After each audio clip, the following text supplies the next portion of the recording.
किराएदार बेटा। उठ जा नालायक, सुबह के 8 बजने को है। तुझे एग्जाम नहीं देना क्या? थोड़ी देर और सोने दीजिए ना पापा। तू उठता या फिर मैं तेरे ऊपर पानी फेंकूं? रोज गधों की तरह सोता रहता है, पेपर की कोई टेंशन ही नहीं है। और एक हमारा समय था जब हम पेपर में फेल होने के डर से रात भर पढ़ा करते थे, सो ही नहीं पाते थे। तो क्या अब आप उसका बदला मुझसे लेंगे? मैं 15 मिनट बाद उठ जाऊंगा, आप प्लीज जाइए, मुझे डिस्टर्ब मत कीजिए। इतना कहकर रौनक रजाई ढककर फिर से सो जाता है। तू ऐसा नहीं मानेगा, रुक मैं अभी पानी लेकर आता हूँ। बस फिर क्या था, इतना कहकर वो भागते हुए बाथरूम में जाते हैं और पानी की एक बड़ी सी बाल्टी लाकर रौनक के ऊपर फेंक देते हैं। पानी पड़ते ही रौनक झट से उठ जाता है। ये आपने क्या किया पापा? अब तू उठेगा नहीं तो यही करना पड़ेगा ना। वैसे थैंक्स डैड, आपके कारण ना अब मुझे नहाने की भी जरूरत नहीं पड़ेगी। चलिए अब आप माँ से बोलकर मेरे कपड़े निकलवा दीजिए, तब तक मैं ब्रश कर लेता हूँ। वैसे कल ना आप एक काम और करना, नहलाने के साथ साथ मुझे ब्रश भी करवा देना। ये ब्रश करने में ना मुझे बहुत आलस आता है। रौनक की बातों से अरविंद का मुंह खुला का खुला रह जाता है। वो अपनी पत्नी कमला के पास जाता है और रौनक की हरकतों के बारे में बताता है, जिसे सुन उसकी पत्नी हंसने लगती है। तुम अपने बेटे को समझाने के बजाय हंस रही हो। रौनक बच्चा है, धीरे धीरे सुधर जाएगा, आप क्यों उसके पीछे पड़े रहते हो? अभी नहीं सुधरेगा तो कब सुधरेगा? 10वीं क्लास में है रौनक, वो अब कोई बच्चा नहीं रहा। अरविंद की इतना बोलते ही वहाँ रौनक भी आ जाता है। क्या डैड, मैंने आपको एक काम दिया था, वो भी नहीं हुआ आपसे। अरे क्या हुआ बेटा? माँ, मैंने डैड से बोला था कि वो आपको बोलकर मेरे स्कूल की यूनिफॉर्म निकाल दे, लेकिन मेरे पीछे पड़ने के अलावा इनसे एक काम ढंग से नहीं होता। देख रही हो कमला, देख रही हो अपने लाडली को? अरे आप चुप रहिए जी। चलो बेटा, मैं तुम्हें कपड़े निकाल कर दे देती हूँ बस। ऐसे ही साल पर साल बीतते जाते हैं, लेकिन रौनक के रवैये में कोई बदलाव नहीं आता। वो पहले से भी ज्यादा आलसी और पूरी तरह अपने माता पिता पर निर्भर हो जाता है। 2 साल बाद पता नहीं कहाँ गायब रहता है पूरे दिन, अब तक तो आ जाना चाहिए था। अरे आप इतनी फिक्र क्यों कर रहे हैं उसकी? दोस्तों के साथ खेल रहा होगा, आ जाएगा अभी। ये कोई टाइम है खेलने का? 10 बजने वाले हैं, इतनी रात में कौन खेलता है? कमला कुछ कहती उससे पहले ही रौनक वहाँ आ जाता है। मम्मी जल्दी से खाना लगा दो, बहुत भूख लग रही है। तुम्हें तब तक खाना नहीं मिलेगा जब तक तुम बता नहीं देते कि इतनी रात गए कहाँ से आ रहे हो। ओ प्लीज डैड, अब आप एसी पे प्रद्युमन बनकर मेरे सर पर बंदूक लेकर मत बैठ जाना। अपनी फालतू की बकवास बंद कर और बता कहाँ से आ रहा है। माँ अब समझाइए ना डैड को। बता देना बेटा, इनको भी तसल्ली हो जाएगी। आप बोल रही हैं तो बता देता हूँ, मैं दोस्तों के साथ मूवी देखने गया था, इसलिए देर हो गई।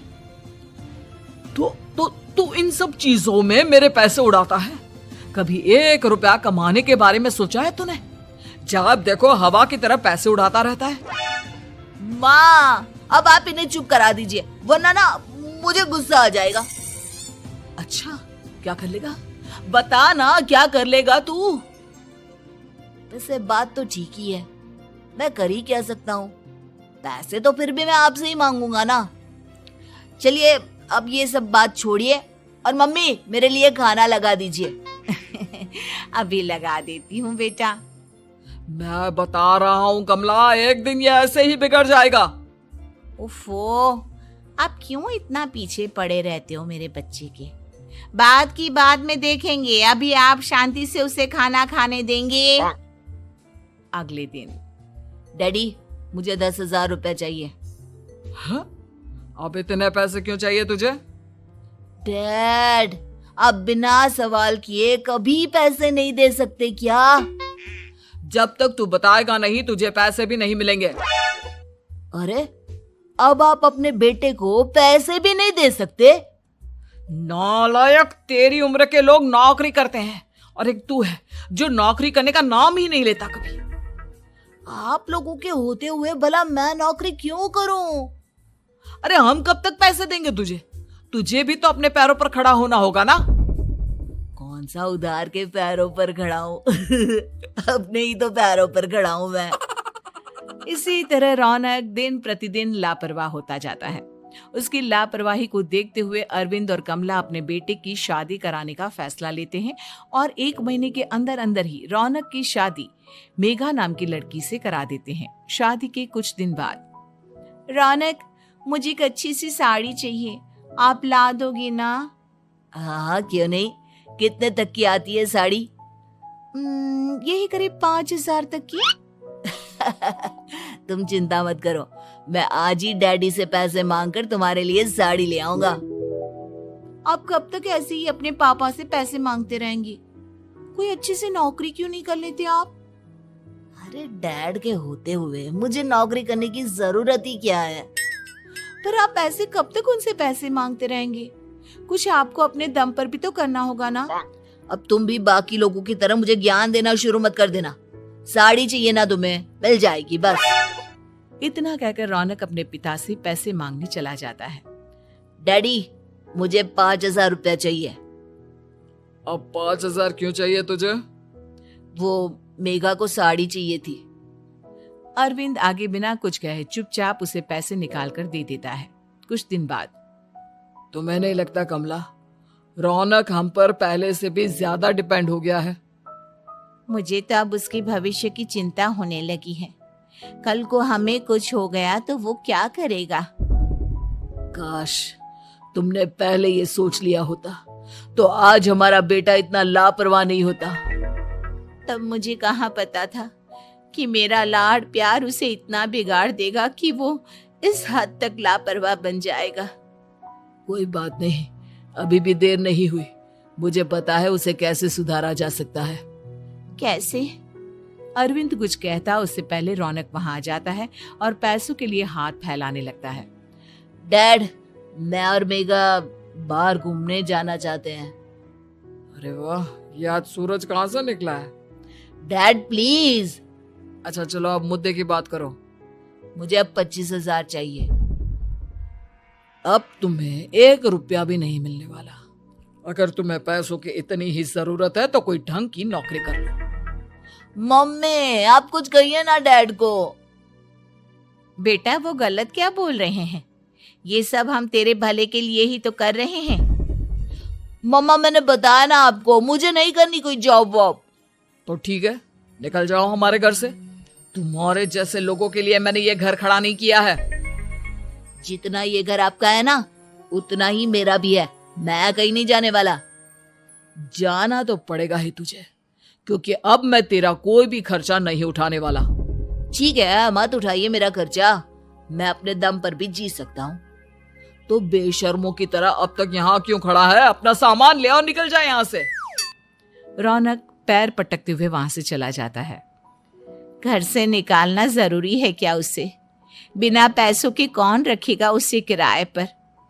अगर उसका भविष्य सुधारना है तो हमें अपने दिल पर पत्थर रखकर ये कदम उठाना ही होगा।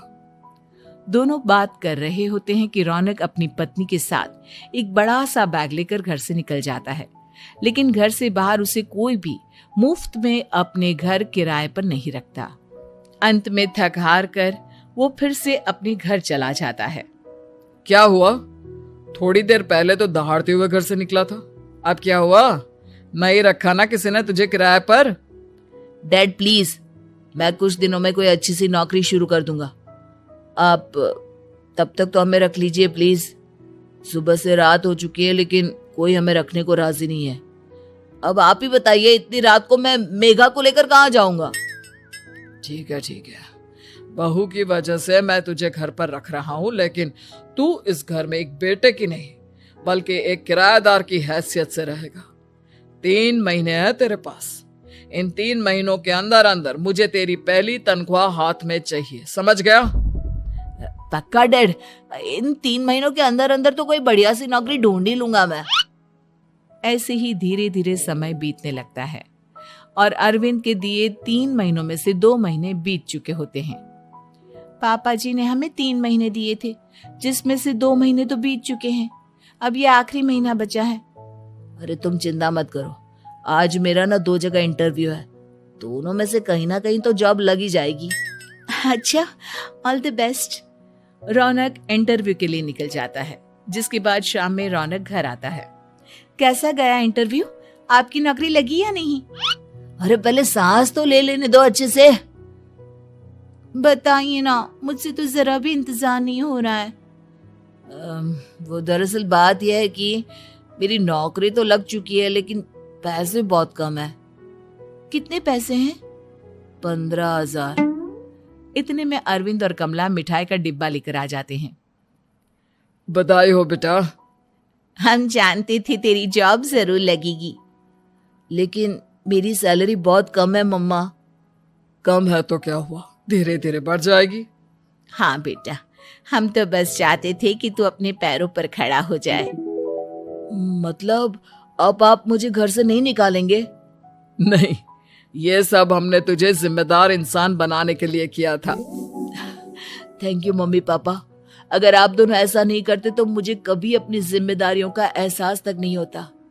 आज आपने मुझे सिखा दिया कि इंसान का अपने पैरों पर खड़ा होना भी जरूरी होता है। इतना कहकर रौनक झट से अपने माता पिता के गले लग जाता है और अपनी कमाई की पहली तनख्वाह वो अपने माता पिता के हाथ में सौंपता है। इस तरह रौनक एक गैर जिम्मेदार व्यक्ति से एक जिम्मेदार व्यक्ति बन जाता है।